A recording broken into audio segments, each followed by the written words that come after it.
Well, I think we should talk about the most important topics right now, and there's a list of obvious ones, right? What is happening now with AI becoming not just an economic or a software story, but becoming a sort of human replacement concept, the general intelligence. So I think this is a key point because the way I look at it, intelligent assistants and basic AI are primarily business and software tools that are going to make a fundamental difference in efficiency and many other things, but they're not going to reinvent humanity by themselves.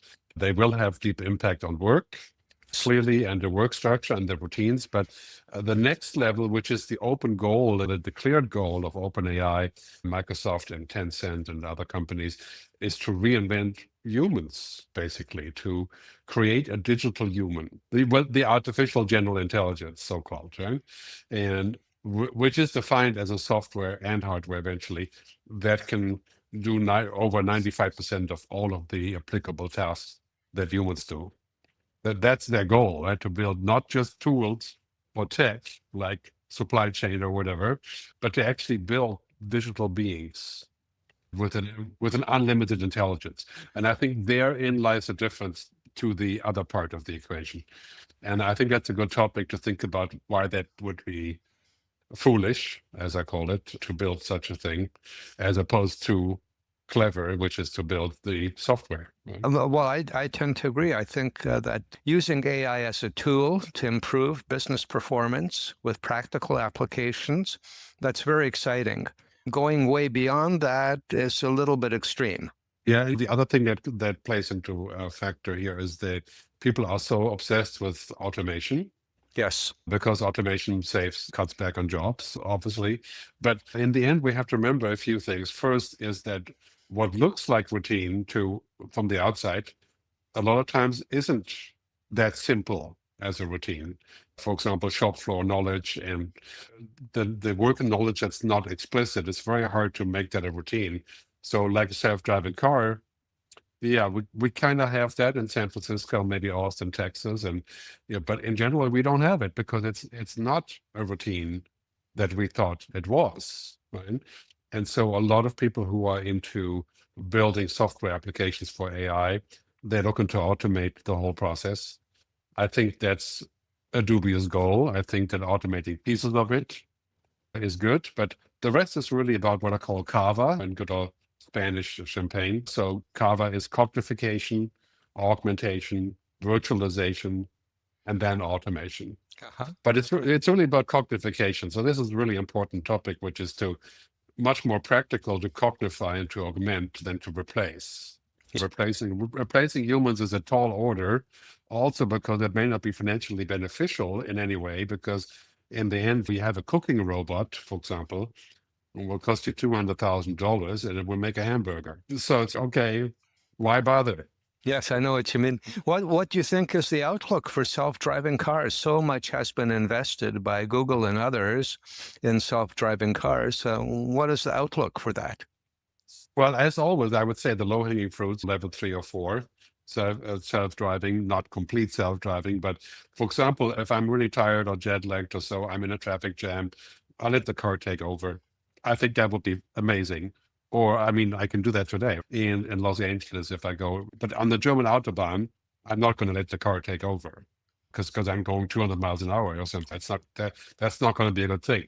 But self-driving in a sense of supporting, for example, inexperienced drivers. And I mean, there's a myriad of applications that we already see very useful, saving lives. And of course, there will be new cities that we're building where only automated or electric driving or both is allowed. In that case, it works perfectly. To build a new city like Brasilia, then we say, okay, we're only going to like NEOM in Saudi Arabia. So we're just going to have self-driving electric vehicles here. No, there's no other driving allowed. That would work perfectly, I think. I believe that. But generally speaking, for the, I don't know, 200 million cars that we have around the world or so, yeah, I think level 5 complete automation replacing humans is... It's not going to happen. I think it may happen when we have complete reset of what a city looks like or a highway. But think about this in Rome or that. Yeah, I think we can have it in new cities. And so generally speaking, this is the typical thing about technology. I think Paul Sappho said once, we should not confuse a clear view with a short time span. So the clear view is, yes, the car can be driven by an AI. The time span is, we don't know You don't how know, yeah. exactly. And we're going to have cities like Austin and San Francisco, which are tech cities. And Yes. they have to make an example, but people hate them, right? I mean, the writers don't hate them. The writers seem to like them. But in San Francisco, people would not be happy if it was mostly self-driving cars. So there are many examples like this, like in medical things. For example, can an AI replace what a doctor is doing at the operating table? Well, the answer is probably people wouldn't trust it in the same way. And it's a tool that we use, for example, to close the wound, to put the bandage and to do the sewing and suturing and Yes. stuff like Yes, that. right. And that's going to mean the costs are going to be lower for medical treatments, and it may be safer, but are we going to really save the doctor? I mean, it's just one or two guys. That's not 50. Yes. So that's my practical view on what's happening here with all in this arenas. And maybe in 50 years we can have a digital doctor, but the question is whether we would want that, because that brings up many other issues. Well, in healthcare, of course, it's been proposed that AI can really help with clinical trials. Clinical trials take far too long and cost way too much. And it's been proposed that AI can help with clinical trials. It can make the consent form more user-friendly. It can Everything. gather data much better than people can, and so forth and so on. But there too, I think we're not sure what the timeline is going to be. It might be 5 years, it might be 10 years, it might be 25 years. Well, we probably shouldn't underestimate the exponential curve that we're on here in this field, which is a very old-fashioned field in many ways. Very much so. The pharma industry basically does not help us to get well. It helps us to not die. Right. And it just says, okay, take this for the rest of your life and maybe you'll live longer. And that's not what we need in the future. We need to actually take action before or prevent altogether, right? And then to actually have a healthcare, not sick care. And if we can use AI, for example, protein folding, which is showing us how to create enzymes in DNA, but much quicker as a computer model. So we can do this in digital environment testing of medication, and we can run 1 trillion tests, and then we can say, okay, now we're going to do the monkeys, and next we'll do the humans. And the whole process will not be 10 years, it'll be 2 years, right? As we've seen with the vaccine. Then we can talk about saving money and saving lives and bringing down the cost of, I mean, the cost of healthcare is skyrocketing because it's awful. Inefficiencies, bad processes, 80% of doctor visits are probably unnecessary. And we're getting older and older and older, and less younger people are coming. So we have all these issues, and I think AI can be a very powerful tool to make that work better, because we have all these ancient patterns that can be broken with AI, that can be improved. In the end, however, it's still going to be something that's subject to important policies and to safeguards. And I'm not gonna upload my DNA into the IBM cloud, no matter what IBM says. And we have to have this stuff in the cloud so we can compare. And so all of these things are kind of creating tough situations where they, in theory, the tools are there, but the adaptation is just lacking behind it. The realization of the principles lacking behind it. And of course, the rules and the guidelines are lacking behind. So if an AI company comes forth and says, we don't want any rules because we have to innovate faster, I would say you can do that when it's about trivial things. And the worst thing that can happen is my blog post looks bad, or because I use your software. But we're not going to endanger the global financial markets by using AI at the stock market level. This is just, there's a big difference here, right? I can do translation with an AI tool, and if it sounds bad, you have a good laugh. But I'm not going to let the robot decide who's going to die in the battlefield with a drone. That's just not a good idea. So those things, and they currently need attention. Yes, they do. Yeah. And I think to optimize the use of AI, we need to have a change in how people perceive the world, mindset change, if you will. One of the things I recall you wrote some time ago is that profitability will no longer be the sole measure of corporate success. Well, if that's the case, what other measures might we apply to assessing the performance of AI in the corporate setting? What are your thoughts on that? Well, it's currently there's a big temptation with the $500 billion going into data centers and Trump lauding the AGI and the Manhattan Project for AI and so on. The big temptation is to basically sell out humanity because it makes money.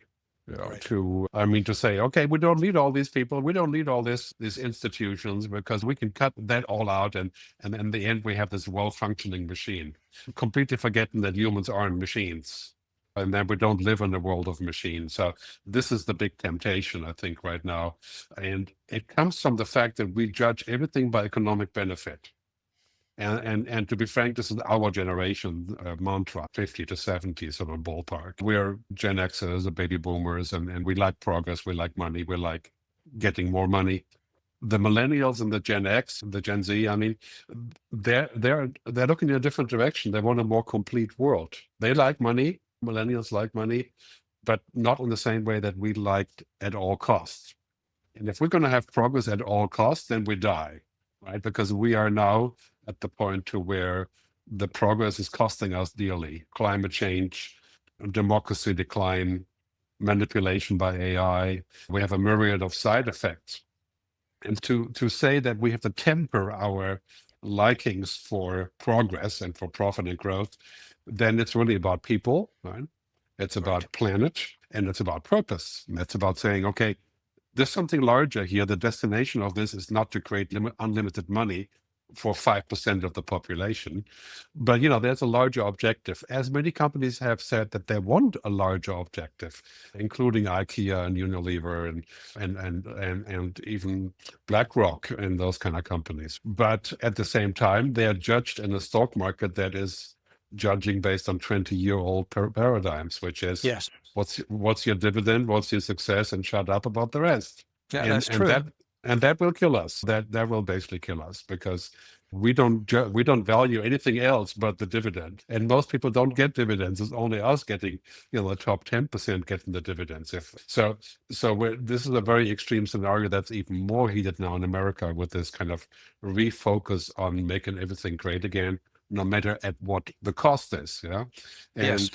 And the side effects will pile up, and then they're going to cause a giant tsunami, and then it'll be pointless how many stocks you have. I think that is really the shift, and I think we have to find a new word for this. Kind of, Al Gore called it sustainable capitalism, progressive capitalism, human capitalism. In Europe, we call it social capitalism.